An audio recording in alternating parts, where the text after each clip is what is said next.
Hello dear students, welcome to one sit অনলিতে। যেহেতু সামনে তোমাদের রেলের পরীক্ষা শুরু হবে, তাই আমরা তোমাদের জন্য রেলের এনটিপিসি ইউজি পিওয়াইকিউ নিয়ে চলে এসেছি। আজ আমি তোমাদের পার্সেন্টেজের আয় ব্যয় সংক্রান্ত যে অঙ্কগুলো আছে সেগুলোর টপিক ওয়াইজ টাইপ ওয়াইজ পরপর করাবো। দেখো আজকে আমাদের প্রথম অঙ্কে কি বলেছে, একজনের আয় ৭৭,৬০০, আয়ে ১৩% সঞ্চয় করেন।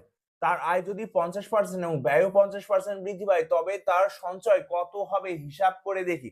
দেখো আমরা কি জানি, আমরা জানি ইনকাম সমান সমান এক্সপেন্ডিচার প্লাস সেভিংস, মানে ইনকাম আয় সমান সমান ব্যয় প্লাস সঞ্চয়।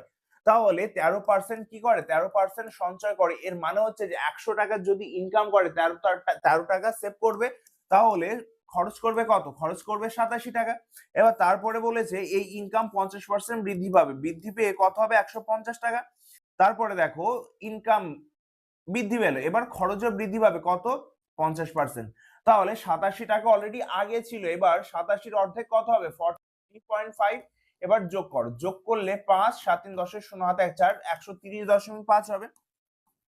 এইবার দেখো 150 টাকা ইনকাম করছিল, 130.5 খরচ করে ফেললো, তার মানে সঞ্চয় করবে কত, 19.5। এবার দেখো এখানে আগে সেভ করছিল 13 টাকা, এখানে সেভ করছে কত, 19.5, তার মানে বেড়েছে কত, বেড়েছে 6.5 বেড়েছে। তার মানে অপশন এবার ভালো করে দেখো, যেহেতু বাড়ছে এই ইনক্রিজটা রাখবো, আর এই দুটো এমনিতেই আগে থেকে বাড়বে, ডিক্রিজ বাদ চলে যাবে।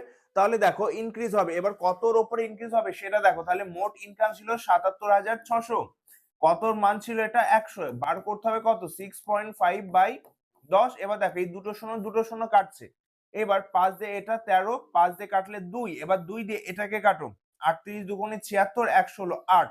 এবার দেখো তাহলে ইউনিট ডিজিট খেয়াল করো, 3 8 24, তাহলে কোথায় আছে, আমাদের অপশন এতে আছে 4। তার মানে এটা হচ্ছে তোমাদের রাইট অ্যান্সার। তাহলে এই অঙ্কটা যদি বুঝে থাকো তাহলে এটা তোমাদের হোমওয়ার্ক থাকবে, এটা অবশ্যই কমেন্ট করে জানাবে। আর এখন থেকে প্রত্যেকটা টপিক ওয়াইজ অঙ্ক পেতে আমাদের এই চ্যানেলকে ফলো করো।